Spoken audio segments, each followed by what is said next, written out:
বন্ধুরা, আজ আমি মাছের ঝোল তৈরি করছি। চারা মাছের ঝোল। এই যে হচ্ছে বাঁধাকপি আলু দিয়ে, বাঁধাকপি দিয়ে ঝোলটা তৈরি করবো। মাছ ভাজা হয়ে গেছে আমার খানিকটা, আর হচ্ছে অর্ধেকটা ভেজেছি, আর অর্ধেকটা তৈরি হচ্ছে। আজকে ভাত হয়ে গেছে, আর ভাত রেডি। মাছের ঝোলটা করবো আজকে পুকুরে।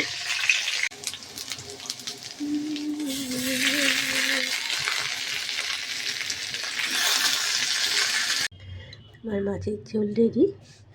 বাঁধাকপি দিয়ে মাছের ঝোল। মাছ ভাজা রেখেছি, 2 পিস মাছ ভাজা খাওয়া হবে।